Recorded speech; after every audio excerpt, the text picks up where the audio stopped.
Hi hello नमस्कार मैत्रिणींनो. तर बघा आज मला 34 साईजचे एक ब्लाऊजचं ड्राफ्टिंग करायचं आहे, म्हणजे ते शिवायचं आहे 34 साईजचं. तर हे अशा प्रकारे त्याचं मेजरमेंट आहे. तर मेजरमेंट काय आहे बघा, पुढील उंची आहे 14, पुढचा गळा आहे 6, मागची उंची आहे 13, मागचा बेल्ट आपण कसा काढतो ना ते पाहणारच आहोत. मागचा गळा आहे 9, शोल्डर आहे 14, शोल्डर टू अपेक्स आहे 10, अपेक्स टू अपेक्स आहे 7, कमर आहे 30, अप्पर चेस्ट आहे 34, चेस्टची साईज देखील आहे 34 आणि बाहीचं मी अशा प्रकारे माप घेते, हे बघू शकता तुम्ही. म्हणजे 5 इंचावरती जर बाही आपण केली तर दंडघेर हा 12 येईल. 8 इंचाचा काही मी मोजून घेतलेला नाही आहे, पण हे सहसा ना अर्धा इंचाचं फरकानेच हे येतं. बघा हे 12 आहे ना, तर इथं 11 येऊ शकतं. मी घेतलेलं नाही समजा, आणि हे 11 इंचाची जर आपण बाही केली तर आपला दंडघेर किती येणार आहे 10.5. तर अशा प्रकारे पार्किंग घ्यायचं आहे, म्हणजे स्लीवचं परफेक्ट आपल्याला स्लीवचं हे बसणार आहे आणि मेजरमेंट व्यवस्थित मिळणार आहे. तर बघा पहिल्यांदा आपल्याला काय करायचं आहे, तर स्टार्टिंगला पहिल्यांदा मी काय करणार आहे, जी पुढील उंची आहे का ते टाकून घेणार आहे. पण इथं पार्ट कोणता बॅक पार्ट मी हा ड्रॉ करणार आहे. पण बॅक पार्टची उंची टाकायची आहे का इथं नाही, तर फ्रंट पार्टची जी उंची आहे ना तीच आपल्याला टाकायची आहे. आता मागची उंची आणि पुढच्या उंचीमध्ये 1 इंचचा हा फरक आलाच पाहिजे. 1 किंवा जास्त जर चेस्ट साईज वगैरे असेल तर 1.5 इंचाचा फरक येऊ शकतो, कमी जास्त होऊ शकतो. तर तशा प्रकारे येतो. तर इथं आपल्याला बॅक पार्ट पहिल्यांदा ड्रॉ करायचा आहे. पण बॅक पार्ट ड्रॉ करताना देखील आपल्याला काय करायचं, पुढचीच उंची घ्यायची आहे आणि त्यामध्ये कंपल्सरी 1 इंच ॲड करायचं आहे. बघा तर माझी पुढची उंची आहे 14 इंच.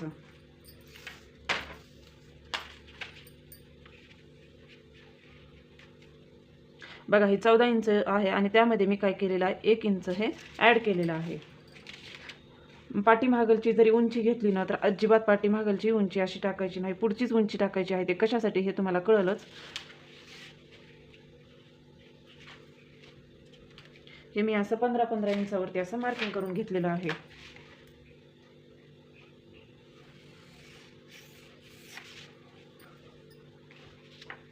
मी जर न्यूजपेपरवरती ड्रॉ करत असाल ना, आणि शक्यतो तर नवीन असाल ना, तर न्यूजपेपरच वापर करा. मी हे ड्रॉइंग शीटचा वापर हे तुम्हाला व्यवस्थित दिसावं म्हणून करत आहे. नाही तर मी देखील न्यूजपेपरचाच वापर केला असता, कारण त्यावर लाईन वगैरे व्यवस्थित दिसणार नाहीत तुम्हाला, म्हणून मी हा ड्रॉइंग शीटचा वापर करत आहे.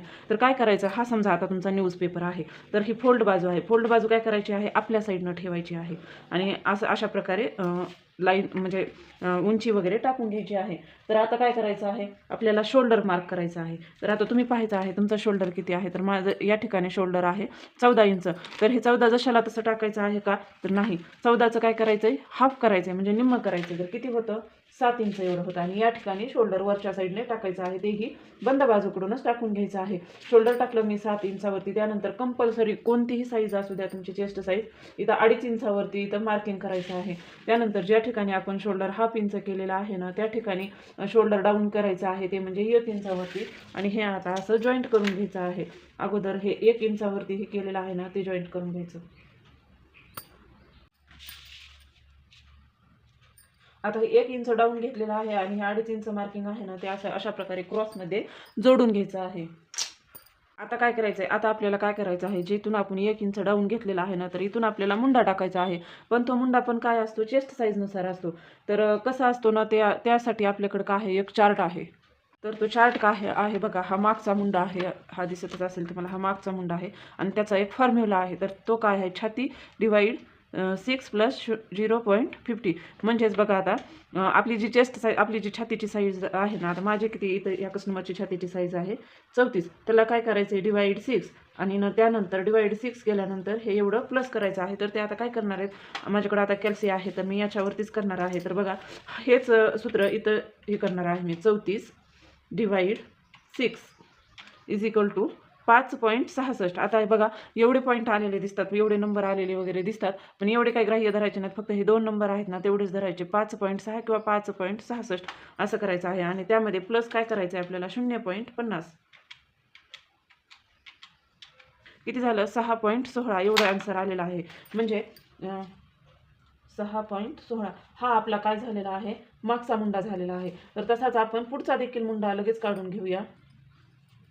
आता पुढच्या मुंड्याचं सूत्र काय असेल, छाती डिवाइड 6 प्लस, आता पुढचा मुंडा काय असतो, थोडासा आतमध्ये असतो, त्यासाठी इथं काय करायचं आहे, 0.75 एवढं घ्यायचं आहे. तर याचं देखील आपण करून पाहूया. 34 डिवाइड 6 किती आलं, 5.66 आणि यामध्ये प्लस काय करायचे 0.75. बघा हे म्हणजे किती आलं 6.41 एवढा आलेला आहे. हा आहे पुढचा मुंडा. तर हा कुठं टाकायचा आहे आता मुंडा, तर बघा मागचा मुंडा कुठं इथून हे आपण 1 इंच जिथून शोल्डर डाऊन घेतलेला आहे ना तिथून टाकायचा आहे 6.16 एवढा. आता 6.16 म्हणजे किती लाईन, तर 6 वर 1 किंवा 2 लाईन तुम्ही घेऊ शकतात. तर ही लाईन काय करायची, ही लाईन आता आपल्याला काय मिळाली आहे, चेस्ट लाईन मिळालेली आहे.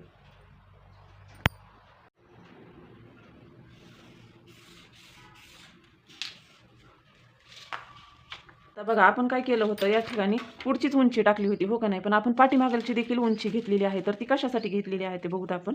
मागची उंची किती आहे आता 13 आहे. बघा मागची उंची 13 आणि आता हे 13 मधून काय करायचं आहे, जो आपला मागचा गळा आहे ना तो काय करायचा आहे, मायनस करायचा आहे. कशातून, मागच्या उंचीतून.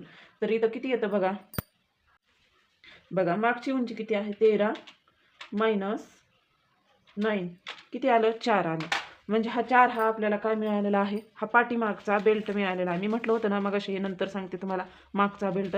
तर अशा प्रकारे हा मागचा बेल्ट काढायचा आहे. किंवा मग तुम्ही काय करा, जर पाठीमागचा गळा काढायचा असेल, समजा तुम्ही मागचा बेल्ट किती आहे ना ते घेतलं का तुम्ही तेवढं, तर काय करायचं आहे, ही उंची आहे ना 13तून काय करायचं आहे, मागचा बेल्ट मायनस केला तर तुमचा मग मागचा गळा तुम्हाला मिळून जाईल.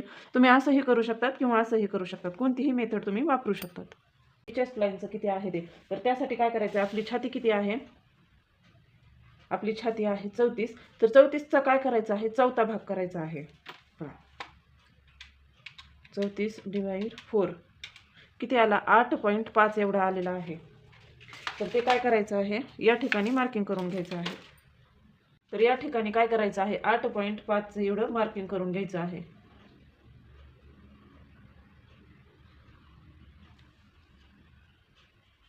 आणि पुढं काय करायचं आहे, 1.5 इंच एवढं मार्किंग करायचं आहे. 1.5 किंवा 2 इंचापर्यंत तुम्ही करू शकतात. मी 2 इंच एवढं करणार आहे.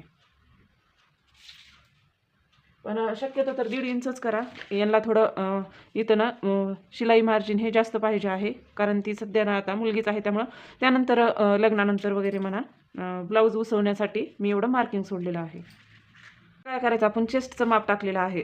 आता काय इथं काय करायचं आहे, आपल्याला कमरेचं मार्किंग करायचं आहे. तर कमर किती आहे का ते बघायचं. कमर आहे 30. तर 30चा काय करायचा आहे, चौथा भाग करायचा आहे. 30/4 किती आलं 8.5 एवढं आलेलं आहे. आणि इथं काय करायचं आहे, आपल्याला टक्ससाठी पण मार्किंग लागणार आहे. ते पण अर्धा इंच सोडून द्यायचं आहे. म्हणजेच मी इथं काय करते, आणखीन पुढं अर्धा इंच एवढं वाढवून घेते. आता बघा हे 8.5,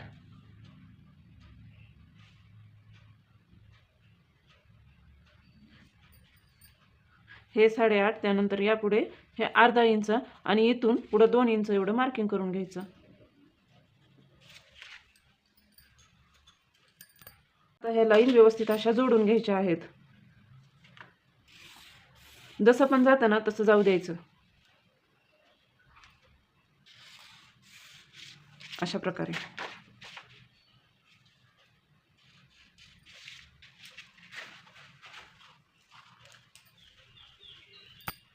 आता काय करायचं आहे आपल्याला, आपण जे या ठिकाणी हे शोल्डर घेतलेलं आहे ना, हे जशाला तसं राहू द्यायचं का नाही. तर असंच राहू दिलं तर आपल्याला काय होईल, आपला जो गळा वगैरे आहे ना तो काय होईल, असा खाली येईल. नंतर तो असा शोल्डर पण खालच्या साईडने सरकेल. त्यासाठी काय करायचं, याच्यामधून काहीतरी आपल्याला इथं मायनस करावे लागेल. आणि ते काय मायनस करायचं आहे आणि कसं मायनस करायचं आहे ना ते आपण अगोदर पाहूया, जेणेकरून शोल्डर वगैरे एकदम व्यवस्थित प्रॉपर बसणार आहे. काहीच त्यामध्ये टेन्शन राहणार नाही. आता तुम्ही तुमच्या आवडीप्रमाणे रेडी शोल्डर पट्टी तुम्हाला किती घ्यायची आहे ना तेवढी घ्यायची आहे. मी किती घेणार आहे, 2.5 घेणार आहे. रेडी शोल्डर पट्टी ही मी 2.5 घेणार आहे. त्यानंतर तुम्ही नेक किती घेणार आहेत ना तो ठरवायचा. मागचा गळा किती घ्यायचा आहे ना तुम्हाला तो ठरवा तुम्ही.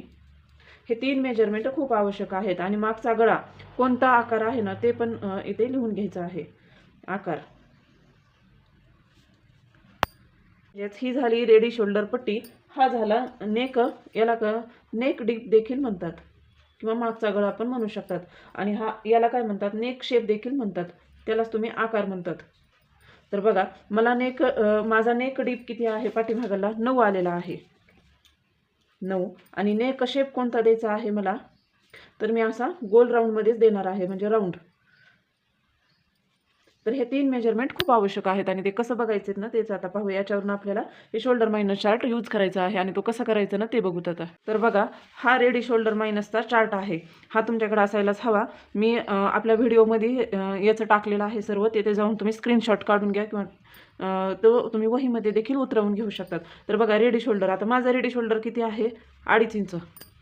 तुम्ही बघायचं आहे तुमचा रेडी शोल्डर किती आहे? 2 इंच, 2.25 इंच, 2.5 इंच आणि 2.75 एवढं जर असेल तर हाच चार्ट यूज करायचा आहे. आणि ह्याच्या व्यतिरिक्त जर काही असेल तर तुम्ही हो काही इथं दिलेले आहेत रेडी शोल्डर 3, 3.25, 3.5, पावणे 4, नंतर 4, 4.25, 4.5 आणि त्याच्या कमीही दिलेले आहेत. तर ते सर्व चार्ट आहेत. तर तिथे तुम्ही जाऊन नक्की बघा आणि तुमच्या वहीमध्ये लिहून काढा किंवा स्क्रीनशॉट काढू शकतात. तर बघा, आता रेडी शोल्डर माझा 2.5 आहे म्हणून मी हाच चार्ट वापरणार आहे किंवा हाच पाहणार आहे. त्यानंतर माझा नेक डीप किती आहे? माझा नेक डीप आहे 9 इंच आहे आणि नेक शेप माझा काय आहे? तर राऊंड आहे. तर बघा, हा राऊंड नेक आणि नेक डीप किती आहे? 9. म्हणजे मी इथं एक बोट ठेवलं आणि राऊंड नेकवर इथं एक बोट ठेवलेलं आहे. हे बोट काय करणार मी? असंच करून या लाईनला घेणार राऊंड नेकच्या आणि हे बोट काय करणार मी? असंच करून इथपर्यंत जाणार. किती आलेलं आहे मग? हे दोन्ही बोट ज्या ठिकाणी एकत्र मिळतात ना तेच आपलं काय असतं? ॲन्सर असतं. म्हणजे -3 हे ॲन्सर आहे. तर हे कसं काय करायचं आता बघा. आपलं जे फुल शोल्डर किती होतं? 14. 14 मायनस हे 3 केलेलं आहे. तर 14तून 3 गेले, खाली किती राहतात? 11 इंच. आपण कॅल्सीवर पण करून पाहूया. 14 - 3 किती राहिलं? 11. आणि ह्या 11चं काय करायचं आहे? निम्म करून घ्यायचं आहे. डिवाइड 2 किती झालं? 5.5 एवढं झालेलं आहे. म्हणजे 5.5. आता हे 5.5 कुठं घ्यायचं आहे? आता ही जी बंद बाजू आहे ना, जे आपण 2.5 इंच वगैरे मार्किंग घेतलं होतं ना, त्या साईडने काय करायचं? असा टेप ठेवायचा बंद बाजूकडून आणि इथं 5.5 कुठं येतं ना तिथं मार्किंग करून घ्यायचं 5.5 एवढं. तर हे 5.5 इथं मार्किंग केलेलं आहे ना, तर हे बघायचं हा गॅप किती आलेला आहे तो आपण बघायचा आहे. तर माझा 1.5 इंच एवढा गॅप आलेला आहे. तर तेवढाच गॅप इथं देखील हे करून घ्यायचं, एक मार्किंग करून घ्यायचं आणि ते असं एक स्ट्रेट लाईनमध्ये जोडून घ्यायचं आहे.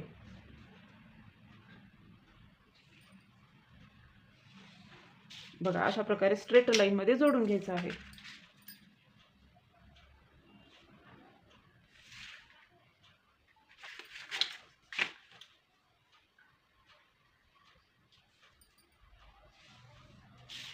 अशा प्रकारे बघा, हे आता इथं किती 1.5 इंच एवढं मार्किंग इथंच आपलं कट झालं. म्हणजे हे आपलं इथून कट होणार आहे 1.5 इंच एवढं. म्हणूनच आपण काय केली होती? फ्रंट उंची टाकली होती आणि हा आता आपण इथं असंही केलेलं आहे त्यामुळे. आणि मुंडा आपण काय केलं होता? इथून टाकलेला होता. त्यामुळे कुठंही क्रीज येणार नाही किंवा काहीच नाही. ही न्यू मेथड आहे प्रिया MG मॅमची.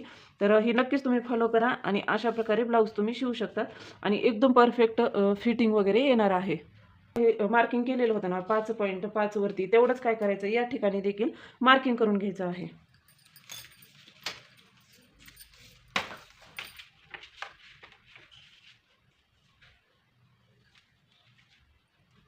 5.5 वरती आणि काय करायचं आहे?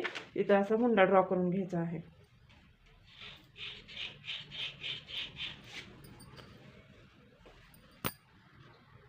आता काय करायचं आहे? आपलं रेडी शोल्डर किती होतं? 2.5 इंच एवढं होतं. तर 2.5 इंचमध्ये काय करायचं? कंपल्सरी 1 इंच प्लस करायचं आहे आणि रेडी शोल्डर इथं हे करून घ्यायचं. माझं किती होतं? 2.5 इंच. 2.5 इंचमध्ये मी 1 इंच प्लस केलं, किती झालं? 3.5 इंच. तर मग या ठिकाणी 3.5 इंचावरती मार्किंग करून घ्यायची आहे. कुठून घ्यायची? बंद बाजूकडून घ्यायची का? नाही. तर इथं मुंड्याच्या इथं जे आपण 5.5 घेतलं होतं ना, तिथून काय करायचं? इकडं बंद बाजूकडे ती मार्किंग करून घ्यायची आहे. आणि जो पण जेवढा गॅप उरतो ना, तो काय असतो? आपला गळा असतो. तर आता इथं गळा किती आहे माझा? 2 इंच एवढा गळा आहे. शोल्डरमध्ये 1 इंच कशासाठी वाढवला आहे? तर अर्धा इंच काय जाईल? इकडं स्लीव्ज जोडण्यामध्ये जाईल आणि अर्धा इंच काय होईल? इकडं गळ्याला फिनिशिंग देण्यामध्ये जाईल. म्हणजे तुमचं शोल्डर बिलकुल कमी वगैरे पडणार नाही. सर्व आपण मापे लक्षात घेऊनच इथं ड्राफ्टिंग करत आहोत. त्यामुळे एकदम ब्लाऊज हे फिटिंगला वगैरे परफेक्ट बसणार आहे. बघा, जेव्हा आपली ड्राफ्टिंग जर परफेक्ट असेल ना, त्याच वेळेस काय होते? आपली कटिंग परफेक्ट येते आणि कटिंग परफेक्ट आल्यानंतर आपली स्टिचिंग देखील परफेक्ट येते आणि स्टिचिंग परफेक्ट आल्यानंतर आपली फिटिंग देखील एकदमच मस्त बसते. त्यासाठी ड्राफ्टिंग हे खूप महत्त्वाचं आहे. आता काय करायचं आहे? हा जो गॅप उरलेला आहे ना 2 इंच, तर या ठिकाणाहून आपल्याला खाली गळ्याला आकार द्यायचा आहे. तर आता गळा किती होता? माझा 9 आहे, पण मी त्यामध्ये अर्धा इंच वाढवणार आहे. म्हणजे 9.5 एवढा करणार आहे. आणि हा जेवढा गॅप आहे ना, तेवढा तुम्हाला हवा असेल तर तेवढाच घेऊ शकता. 2 किंवा तुम्ही 3 पर्यंत, 2.5-3 पर्यंत घेऊ शकता. तर मी इथं 3 पर्यंत घेणार आहे.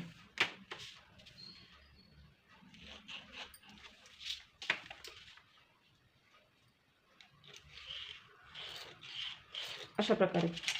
आता काय करायचं आहे, इथं आपल्याला गळ्याला ना माझा राऊंड आहे, हा आहे फ्रेंच कर्व आहे, ह्याला कर्व म्हणतात. याचा गळ्याला नंतर मुंड्यासाठी प्रिन्स कटला आकार देण्यासाठी खूप उपयोग होतो. तर हा तुम्ही परचेस करू शकतात कुठल्याही एखाद्या स्टेशनरी दुकानामध्ये, हा तुम्हाला मिळून जाईल. तर हा बघा, हा माझा गळा वगैरे रेडी आहे. तर आपला गळा तर रेडी आहे, पण आपल्याला इथं मुंड्याला आकार द्यायचा आहे. तर मुंड्याला आकार कसा द्यायचा आहे ते आता बघूया. हे बघा, ही लाईन किती भरलेली आहे, 6.5. तर ह्या 6.5च्या काय करायचं आहे, आपल्याला निम्मा करून घ्यायचा आहे.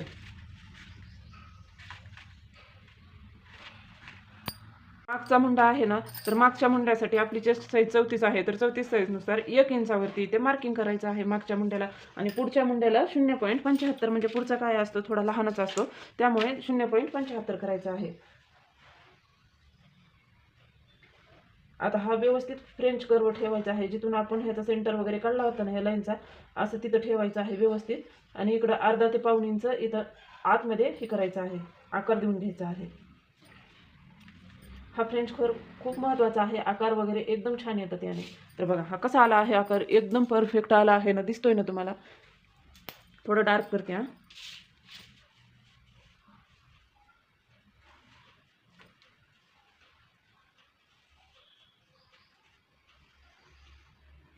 बघा एकदम परफेक्ट. आता काय करायचं आहे, आपण जे या ठिकाणी काय केलं होतं, अर्धा इंच हे एक्स्ट्राचं घेतलं होतं. बघा हे 9 झाले, आपलं 8.5 होतं. तर काय करायचं, याचा आपल्याला सेंटर काढून घ्यायचा आहे. आता आपल्याला मागचा टक्स घ्यायचा आहे, त्यासाठी सेंटर काढून घेतला. आता सेंटर काढून घेतल्यानंतर काय करायचं आहे, 1/2 इंच या साईडने आणि 1/2 इंच या साईडने असं मार्किंग करून घ्यायचं आहे. त्यानंतर आपला गळा किती आहे ना तो बघायचा, म्हणजे हा टक्स किती घ्यायचा, तर आपला गळा वगैरे आहे ना तिथपर्यंत तुम्ही घेऊ शकता, बाकी तुमच्या आवडीवर आहे. मी हा 4 इंच एवढा घेणार आहे.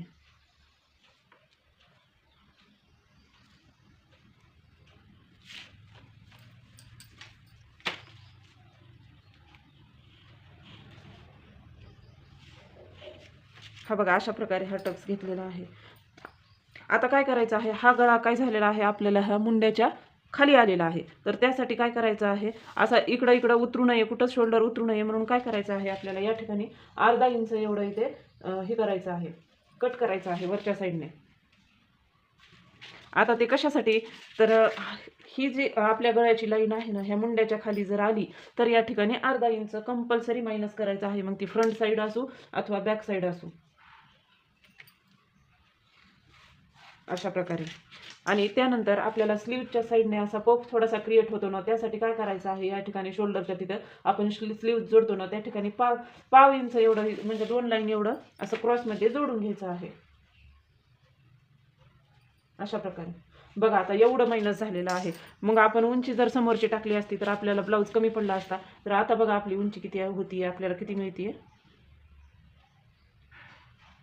बघा, म्हणजे 13.5 आणि वरती 2 लावून लाईन म्हणजे 14.25 एवढी मिळत आहे. आपण किती टाकली होती, 14 इंच, आणि त्यानंतर आणखीन 1 इंच प्लस केलं होतं. तर आता याच्यामध्ये काय होईल, माझं अर्धा इंच खाली शिवण्यासाठी जाईल आणि अर्धा इंच शोल्डर जॉईन करण्यासाठी जाईल. म्हणजे ॲक्युरेट मला 13 इंच एवढी उंची इथं मिळणार आहे. तर तुम्ही देखील असंच करा. फ्रंट उंचीचं घेतलात ना, फ्रंट उंचीच बॅक साईडला टाकायची आहे आणि तसं ड्रॉ करायचं आहे. म्हणजे बघा आपला इथं एवढा हा भाग हा कट होणार आहे, याचं काहीच काम नाही.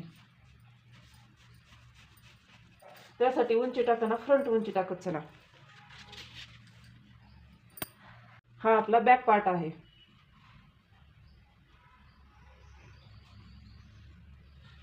हे आता बॅक पार्टचं ड्राफ्टिंग झालेलं आहे. जर तुम्हाला यामध्ये काही प्रॉब्लेम्स वगैरे वाटत असतील तर कमेंट्समध्ये नक्की सांगा. आणि एक लाईक, शेअर आणि सबस्क्राईब देखील नक्की करा, जेणेकरून मी नेक्स्ट व्हिडिओ देखील तुमच्यासाठी हेल्पफुल बनवणार आहे, तर त्याचा तुम्हाला खूप उपयोग होईल. आपण थोड्या काहीच दिवसात एक ऑनलाईन सिरीज देखील घेणार आहोत, किंवा आपण लाईव्हला येऊन एकदम लाईव्हमध्ये जसं प्रोफेशनल पद्धत असते ना, त्याप्रमाणे आपण सर्व ड्राफ्टिंग वगैरे करायला शिकणार आहोत. स्टिचिंगचे व्हिडिओ तर काय प्रत्येकाला स्टिचिंग वगैरे बऱ्यापैकी माहिती असतं. स्टिचिंगचे थोडेफार 2-4 व्हिडिओ जरी टाकले ना, स्टिचिंगची शिवण्याची मेथड म्हणजे एकदम सेमच असते, त्यामध्ये काही फरक नसतो. तर ते तेवढे तुम्हाला 2-4 टाकून देईल. बाकी हे आपण ड्राफ्टिंगचं पाहणार आहोत आणि प्रत्येक साईजनुसार पाहणार आहोत. आणि जर तुम्हाला तुमच्या चेस्ट साईजनुसार तुम्हाला जर असंच ड्राफ्टिंग करायचं असेल ना, तर वाटलंच तर तुम्ही कमेंट्समध्ये तुमचे माप देखील मला लिहून पाठवू शकतात. तर ते आपण काय करणार आहोत मग सोबतच ड्राफ्टिंग करूया, म्हणजे तुमचेही काही प्रॉब्लेम असतील तर ते नक्की सॉल्व्ह होतील. तर चला, तर मग इथंच एंड करते आणि लाईक, शेअर, सबस्क्राईब आणि कमेंट्स देखील करा. काही प्रॉब्लेम असतील तर नक्की सांगा. चला, बाय.